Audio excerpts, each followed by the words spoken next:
Devastated as if an earthquake threatened him and only could save his capacity for get revenge on me with the look. And he wasn't right. I didn't do it because Damian had told me to keep him busy. In fact, it didn't cross my mind to keep him busy that way. Not even considered it as an option. He looked at me in the right way. I liked him, and he liked me. Which was the problem? It was obvious that there was a problem, possibly due to he thought I was using him. But I didn't feel like clarifying it, neither he waiting for my explanations. He left the room to the Damians, and he made some noise meanwhile I got dressed. Afterwards, I listened his steps back to my room. He stopped and went back to Damian's again. He opened the door. "I'm leaving," he said in a cold way. In a way that I felt cold. Maybe it only was his usual way of talking. I hurried up to the corridor to see where he went to, but I wasn't hurry enough. I went to my room and looked through the window to the port and its damn peace.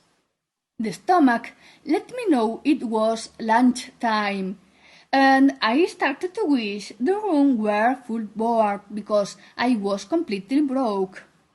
Going downstairs, I realized that it would be better not to find out what was included or not. I would eat whatever they served.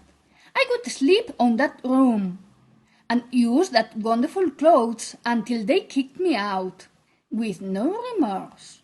"Do you have anything to eat?" I asked to the woman behind the bar. "Not much by now. Salad or tripe portions," she answered modestly. "I'll have one of each, then," I said while I sat down in one of those little square tables next to the window.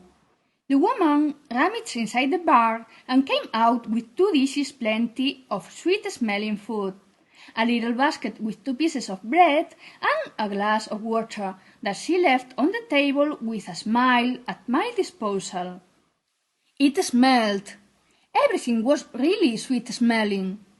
The smell of bread brought me back to the morning, when things still were not so uncertain. On the streets, people walked peacefully. They greeted each other when they met, and kids ran after a ball with despair energy. "Anything else?" the woman asked. "No, it's fine," I said, uncomfortable, ashamed. "Shall we add the meal to the room's bill?" the woman said, sending me a life belt. I said yes with the head, ashamed. Now for the relief I felt when she said I hadn't to pay in that moment. "Do you know if Damian is coming back?" I asked her before leaving to visit the town. "Who?" she asked, smiling in a disturbing innocent way. "The man that came with me this morning," I explained. She moved her head, maintaining the innocent smile, and kept on placing dishes and cups. It sounded to me like an "Excuse me, what? I left home sleepwalking and woke up in the street." So I went to visit the town like I had wanted since I arrived. I felt a little bit stranger, usurper of somebody's place. I felt usurper until a man said a natural and spontaneous hello, as we had met before, as we knew. I looked at him surprised, but the man went straight past without waiting for my wave back. "Good evening," said a girl I almost collided with. "Good evening," I hastened to answer, satisfied for being on time. I stopped in every shop window.